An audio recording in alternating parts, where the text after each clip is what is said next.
On va poursuivre maintenant cette émission en essayant de répondre à la question « Les frontières nous définissent-elles » Une question de Géraldine Mühlmann. Oui, vous avez dit que devant nous, dans l'histoire, finalement, il y a un retour du tribal aussi, de l'archaïque, du national aussi, qu'on pensait à un moment donné de l'histoire des humains et de l'histoire des idées avoir dépassé. Est-ce que vous pensez qu'un jour, plus tard peut-être encore, il y aura un retour d'autres manières de penser, je veux dire, par exemple, de penser en termes de nation, d'ethnie et de tribus, plutôt en termes de classe, avec l'internationalisme qui va avec, d'autres types de conflits entre les humains, d'autres catégories. Par exemple, le concept de classe qui n'a pas le vent en poupe aujourd'hui. Oui, vous avez raison. Parce qu'on a découvert une chose bien malheureuse, c'est qu'en 1914, le projet de faire la paix par l'union entre la classe ouvrière allemande et la classe ouvrière française a été moins structurante que simplement l'appartenance nationale de deux prolétariats.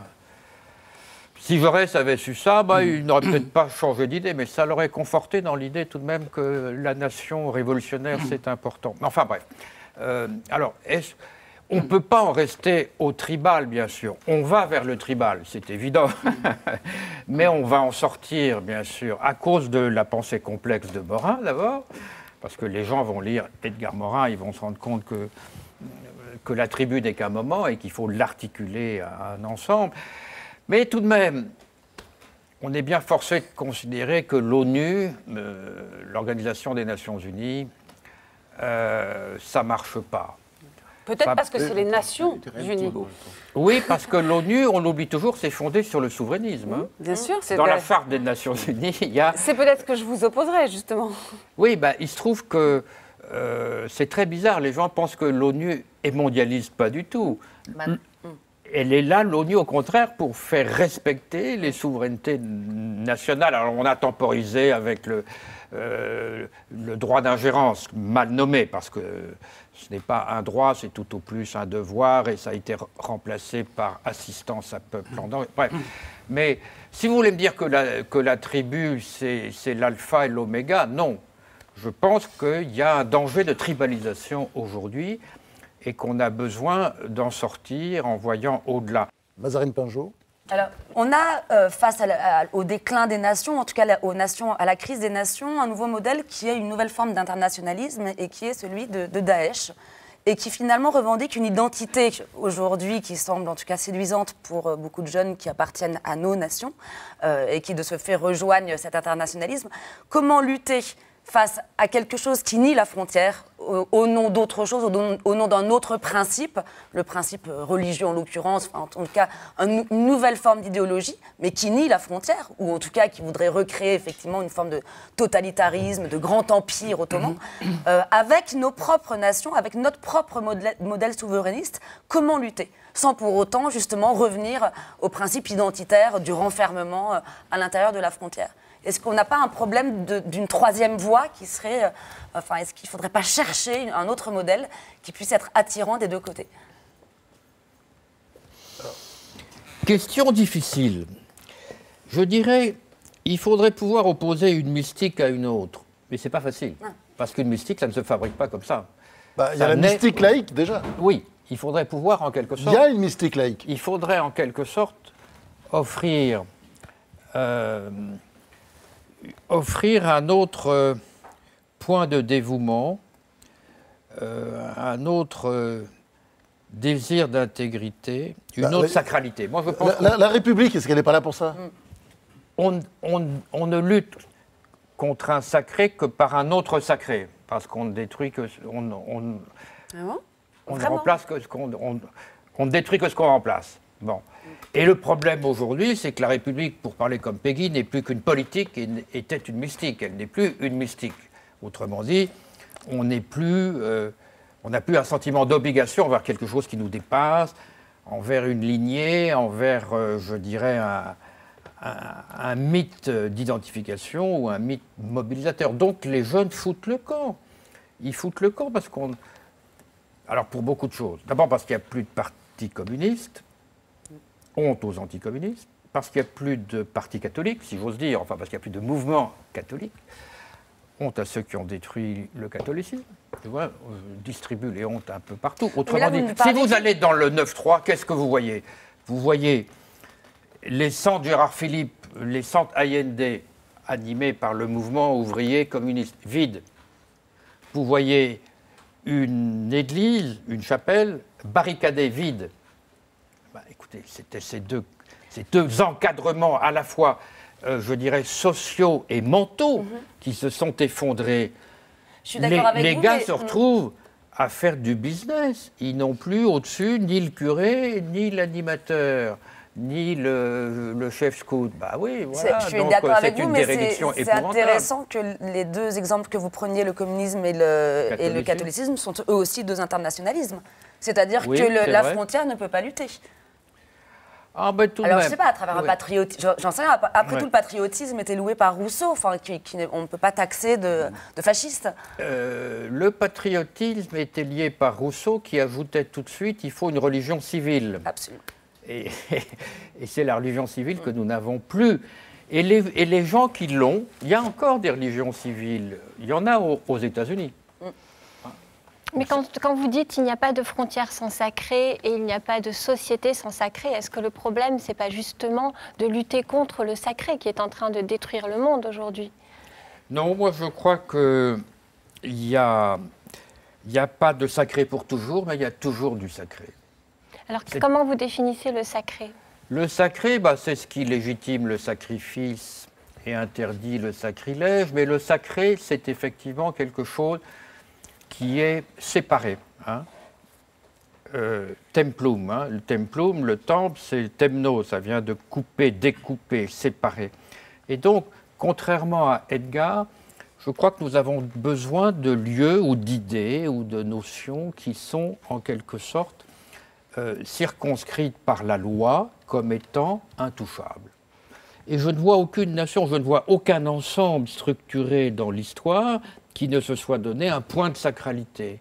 Alors avant, chez nous, c'était le monument aux morts, généralement, dans la République, hein, le sacré républicain, c'était le monument aux morts, la tombe du soldat inconnu, avec les cérémoniales qui entouraient cela, avec l'éducation qui entourait cela. Donc la sacralité dont vous parlez, c'est plus une forme de désacralisation du sacré. Ah non, non, non, je dirais que c'est une transposition. Le monument aux morts, tout ce qui fait, c'est la nation, c'est le peuple, c'est le fait d'appartenir à une certaine identité culturelle, collective. Oui, mais le sacré religieux vient disloquer cette identité-là. C'est vrai, c'est ce que Rousseau pensait, puisqu'il disait la religion civile, il faut l'inventer, ça ne peut pas être le christianisme, parce que les catholiques sont fidèles au pape. Ils sont, voilà. Mais ce qui a donné d'ailleurs ce truc ridicule de Robespierre avec l'être suprême, d'ailleurs. Hein, ah bah, il a essayé de fabriquer. Oui, cette espèce de fausse messe absurde qui faisait rigoler tout le monde, d'ailleurs. Le problème du sacré, c'est que ça pousse, ça ne se fabrique pas. On ne fabrique pas une nation. Elle pousse quand il y a des substrats de légendes, quand il y a une histoire derrière, quand il y a une volonté qui s'accroche à cette histoire. Mais au sacré, nul n'échappe. Et tant mieux. Edgar Morin. Et tant mieux, pour moi. Ouais. Moi, je veux revenir un peu au problème premier dont tu parlais. Tu as parlé de la peau. C'est vrai que des systèmes vivants ont tous besoin d'une membrane protectrice. Mais ce qui est intéressant, c'est que les vrais dangers, ils arrivent des virus et des microbes qui traversent la membrane. Et qu'est-ce qui résiste? C'est le système immunologique qui défend l'intégrité du moi. Autrement dit, tout système vivant est à la fois fermé pour défendre son identité fondamentale et ouvert pour se nourrir et justement, dans le monde actuel, se nourrir des apports extérieurs qui viennent d'autres cultures. Ça, c'est le principe de base. Bon. Donc, moi, j'estime qu'on ne peut pas faire l'analogie entre les frontières des nations et la peau, parce que c'est un peu trop... aujourd'hui, les nations ne se déliquescent pas parce qu'on a supprimé Schengen.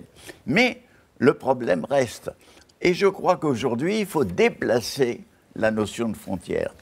Il faut la déplacer. Je pense qu'aujourd'hui, on avait fait une frontière trop stricte entre l'humain et la nature. Et on pensait qu'on était d'une essence tout à fait différente du monde vivant. Or, il faut montrer que là-dessus, nous ne sommes pas, on ne peut pas être réduits, mais nous avons besoin, et tout ce qui était fermé entre nous et la nature, on doit à nouveau l'ouvrir. Ça veut dire que, où est la frontière aujourd'hui? La frontière, elle est aux limites de l'atmosphère terrestre. Aujourd'hui, il y a quand même une unité de l'espèce humaine parce qu'elle a un destin commun, des dangers communs énormes, un danger de mort, je pense, avec les multiplications des nucléaires, l'écologie. Donc aujourd'hui, c'est vrai, la nouvelle frontière, c'est l'atmosphère, c'est l'oxygène, c'est le vide. C'est Mars, on va loin, les exoplanètes, c'est les exoplanètes aussi, ça va loin, on va loin. C'est la critique on va de plus en plus loin. C'est la critique, là il reprend la critique un peu de l'humanisme par Lévi-Strauss, de l'humanisme qui crée une frontière entre précisément l'homme et les vivants, au lieu de replacer l'homme comme être vivant dans la chaîne. Mais ça, je prêche, je crois, un prédicateur. Donc je m'abstiens. Mais il a dit une chose tout de même, moi, qui me fait penser, Edgar, à quelque chose d'assez pessimiste. C'est quand il a parlé de l'immunité, des défenses immunitaires. Il me semble que la montée des intégrismes aujourd'hui est très liée au frottement. C'est une question un peu dermatologique, si vous voulez. Enfin, je suis un peu obsédé par les métaphores. Oui, dans un livre, vous appelez ça le frotti-frotta, d'ailleurs. Que plus les cultures se rencontrent, et c'est le problème des migrations. Il parle de l'Allemagne, mais il y a des mouvements nationalistes allemands qui sont en train de naître, et on découvre qu'au sein des migrants, il y a également, à cause de ce frottement, des bagarres entre des ethnies, des clans, des langues différentes. On n'est pas sorti de l'auberge. Autrement dit, la mondialisation, ça va accélérer avec les migrations les réactions allergiques à l'autre. C'est la question de la frontière et de l'identité. Oui. Je pense que, concernant les migrants, on est tous d'accord qu'il faut les accueillir pour des raisons humaines. Mais la question qui se pose, c'est est-ce que l'ouverture des frontières menace notre identité ?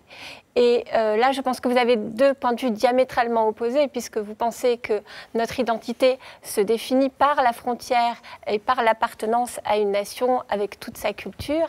Et vous êtes en faveur du village planétaire, de la dissolution en quelque sorte de l'individu dans un tout et de l'abolition totale de la frontière. C'est-à-dire que pour vous, notre identité se constitue par cette appartenance à un tout. Alors, est-ce que les frontières menacent notre identité et est-ce que notre identité va se retrouver justement dans le fait d'appartenir à l'humanité ou alors est-ce que les frontières, au contraire, sont nécessaires à la constitution de notre identité ? Oui, je crois que, étant donné que chacun a une multi-identité, je veux dire qu'on est à la fois d'une famille, d'un lieu, d'une nation, et plus d'une culture plus vaste, on peut être méditerranéen, tout ça. Je crois qu'on est aussi de plus en plus aujourd'hui humain, c'est-à-dire citoyen d'une terre qui malheureusement n'est pas vécue dans la conscience comme une patrie. Alors, quand on a ce type de conscience multiple et qu'on sent son appartenance à la fois à sa nation, à un continent, et dans ce continent européen, moi j'inclus évidemment la Russie, qui est un rôle énorme dans la culture européenne, que je suis méditerranéen, etc. À ce moment-là, j'ai des points de vue différenciés dans lesquels je veux continuer à faire partie de tout cet ensemble, tout en voulant respecter ce qui fait la singularité de ma première appartenance, qui est familiale et qui est nationale.